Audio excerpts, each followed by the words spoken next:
ತಿರುಗಿ ಬಿದ್ದಿರ್ತಕ್ಕಂತಹ BJP rebels ಅಂತ ಗುರುತಿಸಿಕೊಂಡಿರ್ತಕ್ಕಂತಹ ಅದರಲ್ಲಿ ಒಬ್ಬರು ನಾಯಕರಾಗಿರ್ತಕ್ಕಂತಹ ಕುಮಾರ್ ಬಂಗಾರಪ್ಪನವರು ನಮ್ಮ ಜೊತೆ ಇದ್ದಾರೆ. ಸರ್, ಇವತ್ತು ಕ್ಲೈಮ್ಯಾಕ್ಸ್ ಅಂತ ಹೇಳ್ತಾ ಇದ್ರು ಎಲ್ಲರೂ, ಯಾಕಂದ್ರೆ ಜಿಲ್ಲಾಧ್ಯಕ್ಷರ ನೇಮಕ ಆಯ್ತು, ಇನ್ನೇನು ರಾಜ್ಯಾಧ್ಯಕ್ಷರ ನೇಮಕ ಮಾತ್ರ ಬಾಕಿ ಇರ್ತಕ್ಕಂಥದ್ದು. ಏನೆಲ್ಲ ಚರ್ಚೆ ಆಯ್ತು ಸರ್? ಇವಾಗಲೇ ಯತ್ನಾಳ್ಜಿ ಅವರು ಪೂರ್ಣ ಬ್ರೀಫಿಂಗ್ ಮಾಡಿದ್ದಾರೆ, ಮತ್ತೆ ನಾನು ಅದನ್ನ ಬ್ರೀಫಿಂಗ್ ಮಾಡ್ಬೇಕಾಗ್ತದೆ. ಅಲ್ಲ, ಈಗ ಡೆಲ್ಲಿಗೆ ಹೋಗ್ತೀವಿ, ವಿಜೇಂದ್ರ ಕೂಡ ನೆಕ್ಸ್ಟ್ ಪ್ರೋಸೆಸ್ ನಾಳೆ ನಾಡ್ದೊಳಗೆ ಅದನ್ನ ಇವಾಗ ಸೆಕೆಂಡ್ ರೌಂಡ್ ಆಫ್ ಮೀಟಿಂಗ್ ನಲ್ಲಿ ಅದನ್ನ ಕೂತ್ಕೊಂಡ್ಬಿಟ್ಟು ಅದನ್ನ ಮಾಡ್ತಾರೆ. ವಿಜೇಂದ್ರ ವಿರುದ್ಧ ಯಾಕಂದ್ರೆ ವಿಜೇಂದ್ರ ಅವ್ರು ಹೇಳ್ತಾರೆ, ಯಾರನ್ನೂ ಸಹ ನಾನು ನನ್ನ ಆಯ್ಕೆ ಅಂತ ನಡೆದಿಲ್ಲ, ಅಲ್ಲಿ ಚುನಾವಣಾ ಪ್ರತಿನಿಧಿಗಳಿದ್ರು ಅವರ ಆಯ್ಕೆ ಅಂತ ನಡೆದಿರ್ತಕ್ಕಂಥದ್ದು ಅಂತ. ಬೇಡ, ಎಲ್ಲೂ ಮಾತಾಡೋದು ಬೇಡ. ನಾ ಇಡೀ ಸ್ಟೇಟ್ ಮತ್ತೊಂದು ಮಾತನಾಡೋಕೆ ಹೋಗಲ್ಲ.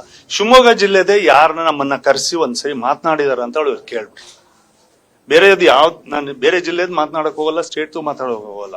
ಶಿವಮೊಗ್ಗ ಜಿಲ್ಲೆದು ನಾವು ಮಂಡಲದಿಂದ ಆಯ್ಕೆ ಮಾಡಿಕೊಟ್ಟಿರ್ತಕ್ಕಂಥದ್ದು ಹೆಸರನ್ನ ಅವ್ರು ಘೋಷಣೆ ಮಾಡಿದಾರ? ಇಲ್ಲ. 239 ಬೂತ್ ಇಂದನೂ ಆಯ್ಕೆ ಮಾಡಿ ಯುನಾನಿಮಸ್ ಮಾಡಿಕೊಟ್ಟಿರ್ತಕ್ಕಂಥ 2 ಹೆಸರನ್ನ ಅವರು ಬಿಟ್ಟುಬಿಟ್ಟೆ ಅವ್ರು ಬೇರೆ ನಮ್ಮ ವಿರುದ್ಧನೇ ಮಾಡ್ಬೇಕು ಅಂತ ಹೇಳಿ ಅನೌನ್ಸ್ ಮಾಡಿದ್ದಾರೆ. ಒಂದು, ಮತ್ತು ಜಿಲ್ಲಾ ಅಧ್ಯಕ್ಷರದ್ದು ಪ್ರೋಸೆಸ್ ನಡೆದಿದೆ ಅನ್ನೋದಾದ್ರೆ ಕೋರ್ ಕಮಿಟಿ ಐ ಮೆಂಬರ್ ಎಲ್ಲಿ ಕರೆದಿದ್ದಾರೆ? ಯಾವತ್ತು ಚರ್ಚೆ ಆಯ್ತು? ಯಾರ ಜೊತೆಗೆ ಚರ್ಚೆ ಆಗಿದೆ? ಎಲ್ಲಿ ಒಂದು ಮೀಟಿಂಗು ಕೂಡ ನಮ್ಮನ್ನು ಯಾರನ್ನೂ ಕರೀಲಿಲ್ಲ. ಶಿವಮೊಗ್ಗದಲ್ಲಿ ಕರೆದಿಲ್ಲ. ಅವ್ರದೇ ಜಾಗ, ಅವರೇ ಕುತ್ಕೋಬೇಕಲ್ವಾ ರಾಜ್ಯಾಧ್ಯಕ್ಷರು, ಅವರು ಒಬ್ರು ಮೆಂಬರ್ ಅಲ್ವಾ? ಇಲ್ಲಾರು ಕರೀರಿ, ಅಲ್ಲಾರು ಕರೀರಿ, ಇಲ್ಲಾಂದ್ರೆ ಅವ್ರು ಡೆಪ್ಯೂಟ್ ಮಾಡಿರ್ತಕ್ಕಂಥವ್ರು ಯಾರನ್ನಾರು ಕೂತ್ಕೊಳ್ಳಿ. ಎಲ್ಲಿ ಕೂತಿದೀವಿ ಅಂತ ಹೇಳ್ಬಿಡ್ಲಿ, ಯಾವತ್ತು ಕೂತಿದೀವಿ ಅಂತ ಹೇಳ್ಬಿಡ್ಲಿ. Then we will talk the rest of the state. ರೆಬೆಲ್ಸ್ಗಳಿಗೆ ತಟಸ್ಥರ ಬಲ ಸಿಕ್ಕಿದೆ, ನಿಜಾನ? ಹೌದು, 100%.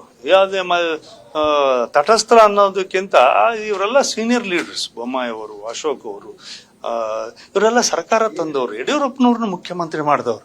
ನೀವು ಅವ್ರನ್ನೆಲ್ಲರನ್ನೂ ಕೂಡ ರಾತ್ರೋರಾತ್ರಿ ಕೈ ಬಿಟ್ಬಿಟ್ಟು ಒಂದೇ ಸರಿ ಆರ್ಗನೈಸೇಷನ್ ಸಿಕ್ಕಿದೆ ಅಂತ ಹೇಳ್ಬಿಟ್ಟು ಅವ್ರ ಮೇಲೇನೆ ಬುಲ್ಡೋಸ್ ಮಾಡಕ್ ಹೋಗ್ಬಿಟ್ರೆ ಹೇಗಾಗತ್ತೆ ಹೇಳಿ ನೋಡ.